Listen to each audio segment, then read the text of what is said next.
University academy में आप सबका स्वागत है। आज हम एक नया unit computer organisation and architecture का स्टार्ट करने वाले हैं। इस यूनिट का नाम है एरिथमेटिक लॉजिक शिफ्ट यूनिट। ये बहुत ही कॉम्प्लेक्स और बहुत ही इंपॉर्टेंट यूनिट है कंप्यूटर ऑर्गेनाइजेशन एंड आर्किटेक्चर का। तो आज हम सबसे पहले जब वीडियो स्टार्ट करेंगे हम इस यूनिट में दिए गए टॉपिक्स के बारे में थोड़ी सी इंट्रोडक्शन लेंगे और उसके बाद हम सबसे पहला टॉपिक इस यूनिट का कवर करेंगे जो कि है design of carry look ahead adder. तो आपको जैसे कि पता है, आपने मेरे पिछले वीडियोस भी देखे हैं, सुने हैं, आप लोगों को ये पता होगा कि हमने यूनिट 1 में सबसे पहले functional units of digital computer को डिफाइन करा था। मैंने उस वीडियो में बहुत साफ साफ ये चीज बता दी थी कि एक मशीन को समझने के लिए 3 मुख्य मॉड्यूल्स हैं। सबसे पहला प्रोसेसर है, दूसरा मेमोरी है, तीसरा आईओ है। अगर हमें इन मॉड्यूल्स के बारे में सारी जानकारी मिल गई हो तब हम कह सकते हैं कि हम कंप्यूटर ऑर्गेनाइजेशन और आर्किटेक्चर जैसा सब्जेक्ट समझ चुके हैं। अब क्योंकि हर मॉड्यूल अपने आप में बहुत महत्वपूर्ण है, वो एक भूमिका निभाता है मशीन के अंदर, हम हर मॉड्यूल को विस्तार से पढ़ेंगे। तो यूनिट 1 में हमने शुरुआत करी थी प्रोसेसर से। प्रोसेसर को डिफाइन करा, प्रोसेसर के सब मॉड्यूल्स डिफाइन करे, रजिस्टर्स के बारे में बात करी, सिस्टम बस के बारे में बात करा। फिर हमने ये भी देखा कि प्रोसेसर के ऑर्गेनाइजेशंस क्या क्या हो सकते हैं, जैसे general register organisation, stored program organisation, stack organisation. हमने देखा कि इन सबके इंस्ट्रक्शन फॉर्मेट्स क्या हो सकते हैं, एड्रेसिंग मोड्स क्या हो सकते हैं। ये था प्रोसेसर के ऑर्गेनाइजेशन और उसकी परफॉर्मेंस से रिलेटेड जानकारी अब तक। लेकिन प्रोसेसर मॉड्यूल यूनिट 1 पे खत्म नहीं होता है, क्योंकि प्रोसेसर अपने आप में एक बहुत बड़ा मॉड्यूल है।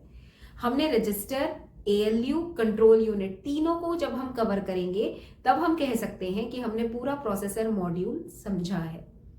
अभी तो हमने सिर्फ एक हिस्सा कंप्लीट करा है। अभी 2 वाइटल हिस्से रहते हैं प्रोसेसर के। सबसे इंपॉर्टेंट दूसरा हिस्सा अरिथमेटिक लॉजिक यूनिट और तीसरा हिस्सा कंट्रोल यूनिट। तो इसीलिए यूनिट 2 में हम वो दूसरे हिस्से के बारे में, प्रोसेसर मॉड्यूल से जुड़े दूसरे हिस्से के बारे में ही बात करेंगे। तो ये आज का हमारा टॉपिक है।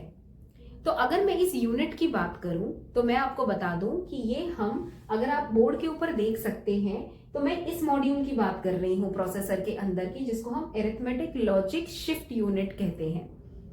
हम इस यूनिट में जो मेरी चेकलिस्ट है वो ये है कि हम सबसे पहले इसके अंदर जो सर्किट्स बने गए हैं हम उनको डिजाइन करेंगे, हम उनको समझेंगे, जैसे एडर, जैसे सब्ट्रैक्टर, जैसे मल्टीप्लायर, फ्लोटिंग पॉइंट एडिशन करके देखेंगे, नॉर्मल एडिशन करके देखेंगे कि सर्किट एक्चुअली में एएलयू का कैसे काम करता है। तो ये यूनिट आपको सारी अरिथमेटिक लॉजिक शिफ्ट यूनिट की जानकारी देता है। ये प्रोसेसर का ही कंटिन्यूएशन है। अभी हमने प्रोसेसर मॉड्यूल खत्म नहीं करा है। It is a very big module, it takes time. I have to finish register, I have to finish ALU, I have to finish control unit. तो it takes step by step, right? तो आइए शुरू करते हैं आज का video, जिसमें मैं आपको सबसे पहला टॉपिक ALU के बारे में समझाऊंगी। तो जो सबसे पहला टॉपिक हमारा इस यूनिट में है वो है design of 4-bit carry look ahead adder. जैसा कि मैंने आपको शुरुआती वीडियो में बताया था, ये थोड़ा कॉम्प्लिकेटेड यूनिट है, तो सब वीडियो को ध्यान से आराम से सुनिए, तभी आपको स्टेप बाय स्टेप सारी चीजें समझ आएंगी। मैं इस टॉपिक पे जाने से पहले सबसे पहले आपको ये बताना चाहूंगी कि मैं किस मॉड्यूल की बात कर रही हूं। अगर आप फिगर पे ये डायग्राम देख सकते हैं तो ये डायग्राम एक प्रोसेसर का है। तो प्रोसेसर के अंदर, जैसा कि हमने प्रीवियस वीडियोस में भी डिस्कस करा था, 3 सब मॉड्यूल्स है हर प्रोसेसर में। चाहे वो एसपीओ का प्रोसेसर हो, चाहे वो जीआरओ का प्रोसेसर हो, चाहे वो स्टैक का प्रोसेसर हो। एक मॉड्यूल मिलेगा आपको रजिस्टर, दूसरा मॉड्यूल मिलेगा आपको एएलयू, तीसरा मॉड्यूल मिलेगा आपको कंट्रोल यूनिट। और इन तीनों सब मॉड्यूल्स को आपस में जो चीज कनेक्ट करती है वो है आपकी सिस्टम बस। अब क्योंकि यूनिट 1 में हमने सब कुछ रजिस्टर से मिलती जुलती कॉन्सेप्ट्स, सिस्टम बस से मिलते जुलते कॉन्सेप्ट्स और प्रोसेसर ऑर्गेनाइजेशन से मिलते जुलते कॉन्सेप्ट्स खत्म करे हैं, तो अब मेरा ध्यान प्रोसेसर के दूसरे सब मॉड्यूल की तरफ है कि ये मॉड्यूल क्या करता है, ये मॉड्यूल कहां पर है, ये काम कैसे करता है, इसको बनाया कैसे जाता है। ये मॉड्यूल ही आपका ये पूरा यूनिट है। I hope everybody has understood what module are we discussing. देखिए, सीओए जैसे सब्जेक्ट में इंपॉर्टेंट होता है सीक्वेंस, इंपॉर्टेंट होता है जानना कि किस टॉपिक के बाद आप कौन सा टॉपिक पढ़ रहे हो। याद रखिए कि मैं अभी भी प्रोसेसर वाले मॉड्यूल में ही हूं, मैं उसके दूसरे सब मॉड्यूल को समझने की अब कोशिश कर रही हूं। तो आइए देखते हैं सबसे पहले इस मॉड्यूल के बारे में। ये जो मॉड्यूल है जिसको हम ALU कहते हैं, इसका पूरा नाम है अरिथमेटिक लॉजिक शिफ्ट यूनिट। जैसा कि नाम बताता है, इस एक सब मॉड्यूल में 3 तरह के सर्किट मिलेंगे आपको। इलेक्ट्रॉनिक सर्किट, कौन से? अरिथमेटिक सर्किट, लॉजिक सर्किट और शिफ्ट सर्किट। ये तीनों सर्किट को इंटीग्रेट करके एक ALU बनाया जाता है। ऐसा क्यों करते हैं, इसका क्या पर्पस है? मैंने आपको समझाया था कि कंप्यूटर के अंदर जब भी हम कोई इंस्ट्रक्शन देते हैं तो वो सबसे पहले जब प्रोसेसर में आएगा तो वो इंस्ट्रक्शन पहले स्टोर होता है रजिस्टर में। वो सिर्फ स्टोर हो रहा है रजिस्टर में, एग्जीक्यूशन का पावर रजिस्टर्स के पास नहीं है। वो सिर्फ डेटा या इंस्ट्रक्शन को स्टोर कर सकता है। कंट्रोल यूनिट उन इंस्ट्रक्शंस को रजिस्टर से उठा के उनको डीकोड करता है। उसके बाद करस्पॉन्डिंग सिग्नल्स ALU को देता है कि अब इनको एग्जीक्यूट करो। तो हर मॉड्यूल की अपनी एक इंपॉर्टेंस है प्रोसेसर में। तो ALU सबसे लास्ट में आता है पिक्चर में, जब मेरे को एग्जीक्यूट करना है इंस्ट्रक्शन को, क्योंकि ये वाले सर्किट्स तो ALU के पास ही है जो कैलकुलेट करके परफॉर्म करके मुझे रिजल्ट दे सकते हैं। तो ALU की भूमिका क्या है प्रोसेसर में? अगर आप देख सकते हैं, मैंने 2 मुख्य भूमिका दी है ALU को प्रोसेसर के अंदर। It is responsible for execution. वो एक लौता ऐसा सब मॉड्यूल है प्रोसेसर में जो एग्जीक्यूशन ऑफ इंस्ट्रक्शन के लिए रेस्पॉन्सिबल है। लेकिन यहां पर भी उसको बताना पड़ेगा कि हम क्या एग्जीक्यूट करना चाहते हैं, कौन से सर्किट में एग्जीक्यूट करना चाहते हैं, कितना टाइम मिला हुआ है उस इंस्ट्रक्शन को एग्जीक्यूट करने के लिए। ये सब उसको कंट्रोल यूनिट बताएगा। जब ये कंट्रोल यूनिट उसको बता देता है, ALU का काम होता है बस उस पे एक्ट करना, बस उस पे एग्जीक्यूट करना। एग्जीक्यूशन का मॉड्यूल जिसकी जिम्मेदारी है वो है ALU। दूसरी जो महत्वपूर्ण भूमिका ALU की है वो ये है कि इसमें खास बात यह है कि ये सिर्फ अरिथमेटिक कॉम्प्यूटेशंस नहीं करता। मैं समझती हूं यहां पर कि आपको पता है कि अरिथमेटिक लॉजिक के बीच अंतर क्या है। अरिथमेटिक ऑपरेशंस अलग होते हैं, लॉजिक ऑपरेशंस अलग होते हैं, शिफ्ट ऑपरेशंस अलग होते हैं। तो यहां पर ALU के अंदर मैंने ऐसी फ्लेक्सिबिलिटी दी है कि तीनों सर्किट एक ही में आ गए हैं। तो इससे क्या हुआ, आप किसी भी तरह का इंस्ट्रक्शन एग्जीक्यूट कर सकते हो। अगर वो अरिथमेटिक है तब भी, लॉजिक है तब भी, शिफ्ट है तब भी। तो ये इसकी बहुत बड़ी इंपॉर्टेंस है। And this is the sole sub module of the processor which is responsible for execution of instruction. तो आशा करती हूं कि आपको ALU के बारे में जानकारी अब मिली है। तो अब जैसे कि हम देख रहे हैं, it is responsible for execution मैंने बोला, तो एग्जीक्यूशन के लिए तो सर्किट होने चाहिए अंदर, तभी वो रिस्पॉन्सिबल है। तो क्या उसके अंदर ऐसे सर्किट्स अवेलेबल हैं? आंसर है यस। ALU के अंदर ऐसे सर्किट्स होते हैं, अरिथमेटिक सर्किट्स, लॉजिक सर्किट्स, जो आपके इंस्ट्रक्शन को एग्जीक्यूट करके रिजल्ट वापस रजिस्टर को दे देते हैं। वैसा ही एक सर्किट है कैरी लुक अहेड एडर। आप मुझे पूछ सकते हो कि मैम ये एडर सर्किट है क्या। आपको ये पता होगा बाइनरी में हम जनरली जब भी एडिशन की बात करते हैं हम बाइनरी बिट्स को ऐसे ऐड करते हैं। क्यों ऐड करना है बाइनरी में? क्योंकि हम जो डेटा मशीन को दे रहे हैं मशीन को वो लैंग्वेज समझ में नहीं आती। Internally the machine converts what ever the user gives into binary language, into binary codes. तो जाहिर सी बात है अगर बाइनरी बिट्स में कन्वर्ट हो गया तो यहां पर एडिशन भी होगी, सब्ट्रैक्शन भी होगी, मल्टीप्लिकेशन भी होगी, डिवीजन भी होगी। इन सबको करने के लिए सर्किट्स बनाए गए हैं।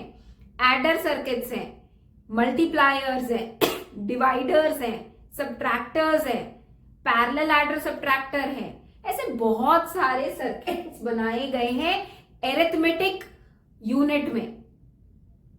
तो अगर हम नॉर्मल एडिशन की बात करते हैं, यहां पर देखिए दो चीजें हैं, एक है नॉर्मल एडिशन, एक है कैरी लुक अहेड एडिशन। जाहिर सी बात है नाम से ही पता चल रहा है दोनों अलग कॉन्सेप्ट्स हैं, बिल्कुल अलग हैं। मैं आपको थोड़ा सा ओवरव्यू देना चाहती हूं एडिशन का ताकि आपको सीएलए अच्छे से समझ में आए। होता क्या है, मान लीजिए मेरे पास 3 बिट का एडिशन करना है मेरे एएलयू सर्किट को। तो होता क्या है, वो एडिशन करेगा बिट बाय बिट, मतलब 0 + 1 को ऐड करके 1 देगा, 1 + 1 को ऐड करके 0 विद अ कैरी 1 देगा, 0 + 1 को ऐड करके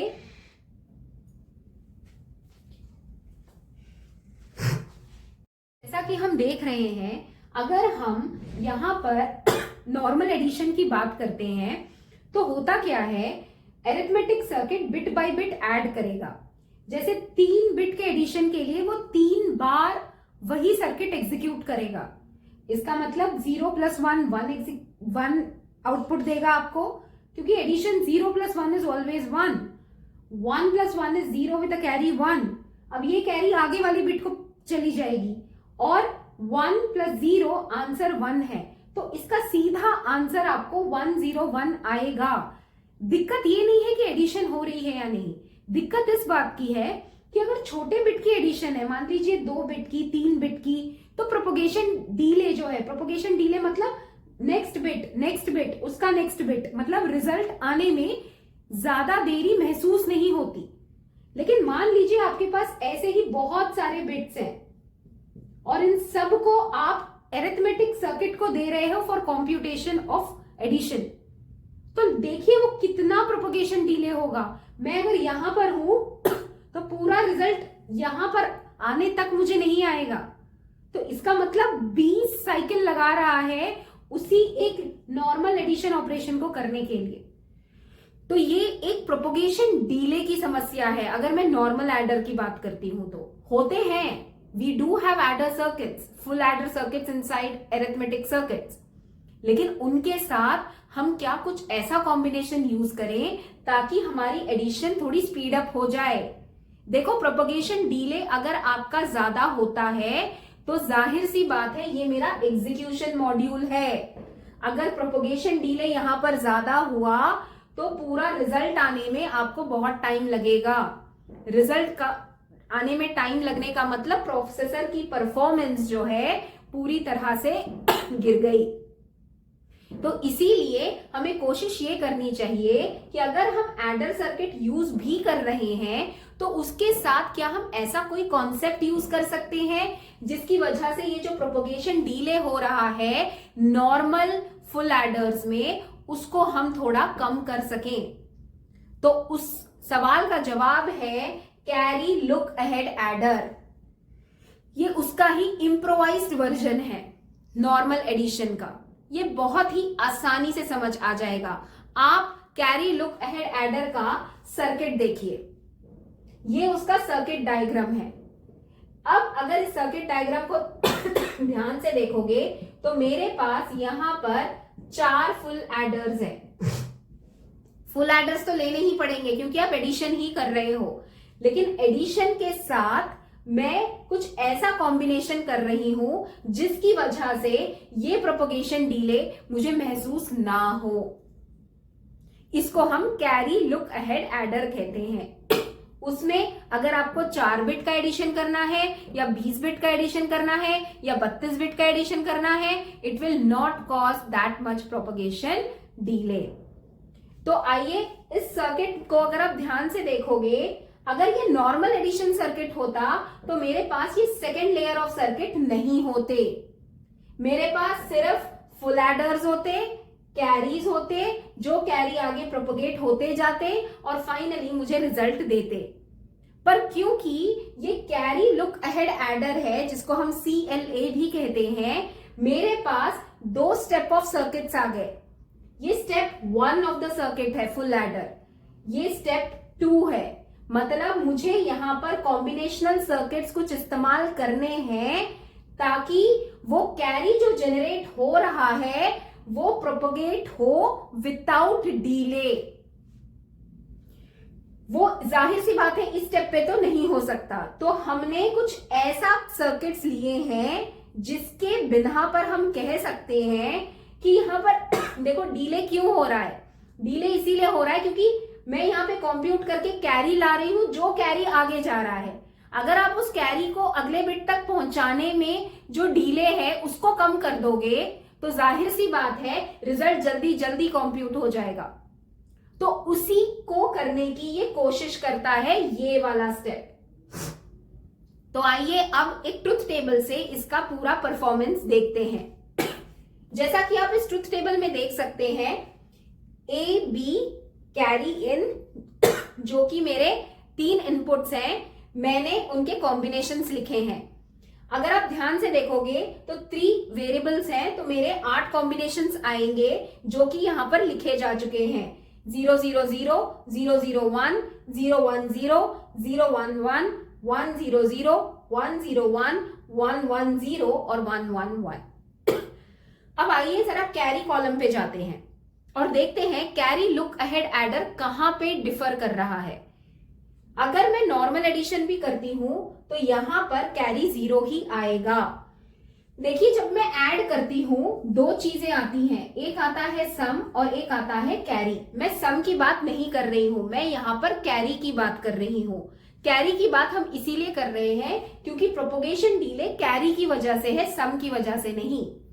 ये कैरी अगर मान लीजिए जैसे 0 + 1 मैंने करा तो यहां पर रिजल्ट 0 आना चाहिए और कैरी भी 0 है। अब ये कैरी 0 अगले को लगे जल्दी, ये मेरी कोशिश है ताकि उस बिट का रिजल्ट जल्दी आए। क्योंकि यहां पर ये चीज होने में टाइम लग रही है इसीलिए डिले आ रहा है नॉर्मल एडिशन में। तो इस चीज को कम करने के लिए ही कैरी लुक अहेड एडर आया है। तो मेरा फोकस कैरी पे रहेगा ना कि सम पर, क्योंकि सम तो बाद में आता है, पहले कैरी आएगा। तो इसीलिए अगर मैं 0 0 बिट को ऐड करती हूं तीनों बिट को तो कैरी तो मुझे 0 ही आएगा, तो वही 0 लिखा गया है। 0 + 0 + 1, sum is 1 and carry is 0. Sum is automatically 1 and carry is 0. तो मैं यहां पर कैरी पे कॉन्सेंट्रेट कर रही हूं, लेकिन आपको समझाने के लिए सम भी लिख रही हूं ताकि आप कंफ्यूज ना हो कि सम कहां चला गया है। अब 0 1 0 को ऐड कीजिए, 0 + 1 + 0, सम इज 1 विद अ कैरी 0, वही लिखा गया है। अब आगे आइए, 0 + 1 + 1, 0 + 1 + 1, 1 + 1, सम इज 0 विद अ कैरी 1। तो यहां पर मुझे कैरी 1 आया है। अब आगे देखिए, 1 0, 1 + 0 + 0, 1 + 0 + 0, सम इज 1 विद अ कैरी 0, वही लिखा गया है। अब आगे देखिए, 1 + 0 + 1, answer is 1 + 0 + 1, 0 with a carry 1। अब बात यहां पर आके अटकती है। कैरी लुक अहेड एडर ये कहता है कि अगर A और B दोनों की वैल्यू 1 होती है, irrespective of what is my carry in, my output will always be 1। ये कैरी लुक अहेड एडर का कॉन्सेप्ट है। वो कहता है कि अगर ए और बी दो इनपुट्स 1 है तो आंख बंद करके मैं उसका कैरी 1 लिखूंगी। तो ऐसा कितने केसेस में है? सिर्फ ये लास्ट के 2 केसेस में है जहां पर 1 + 1 आ गया है। तो मैं ये देख ही नहीं रही हूं कि सी इन क्या है, 0 है या 1 है, मैं नहीं देख रही हूं। मैं सीधा इसका कैरी 1 1 लिख रही हूं। ये कैरी लुक अहेड एडर का कॉन्सेप्ट है, जबकि नॉर्मल एडिशन में ऐसा नहीं होता। नॉर्मल एडिशन में हम क्या करते हैं? 1 + 1 + 0 is 0 with a carry 1. 1 + 1 + 1 is 1 with a carry 1, है ना? लेकिन मैं उस कॉन्सेप्ट पे नहीं जा रही हूं, मैं इस कॉन्सेप्ट पे जा रही हूं कि ए और बी अगर दोनों इनपुट 1 रहेंगे तो मैं कैरी इन ना देखते हुए डायरेक्टली कैरी आउट को 1 लिखूंगी। और ये पहला थंब रूल है कैरी लुक अहेड एडर का। दूसरा थंब रूल कहता है कि अगर आपके कॉम्बिनेशन 0 1 है, जैसे यहां पर जहां पर मैंने एस्ट्रिक मार्क करा है, जैसे देखो ए का कॉम्बिनेशन 0 है और बी का कॉम्बिनेशन 1 है, तो इस केस में भी आपका जो कैरी है वो 1 रहेगा, irrespective of what is my C in. इसके अलावा अगर 1 0 वाला केस है तो इस केस में भी irrespective of what is C in, my output will remain 1. तो ये केस हमें क्या बता रहा है? ये बताने की कोशिश कर रहा है कैरी लुक अहेड एडर कि एक होता है प्रोपगेशन, एक होता है कैरी जेनरेशन। ये जो हो रही है यहां पे लास्ट 2 स्टेप्स में, इसको हम कैरी जेनरेशन कहते हैं, जो कि है A × B। मुझे इससे कोई लेना देना नहीं है कि सी में क्या है, मैं सिर्फ A × B कर रही हूं। 1 × 1 इज ऑलवेज 1। तो कैरी जनरेशन का एक फॉर्मूला CLA ने बना दिया। वो कह रहा है कि वो AI × BI है। वैसे ही प्रोपोगेशन डीले का भी एक फॉर्मूला है कि अगर ये दोनों XOR ऑपरेशन कंप्यूट करते हैं, मतलब XOR का मतलब क्या है? 0 1 1 0। अगर XOR कॉम्बिनेशन कंप्यूट करते हैं तब भी कैरी इसका 1 रहेगा, ये प्रोपोगेशन डीले कहता है।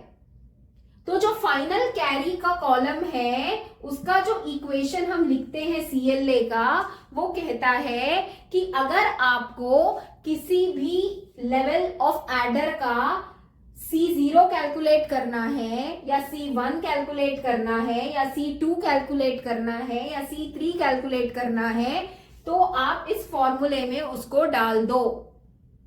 मतलब अगर मान लीजिए मुझे I को मैंने 0 पे रखा, तो this becomes C1 = A1 A0 + A0 × B0 + C0 × A0 XOR B0।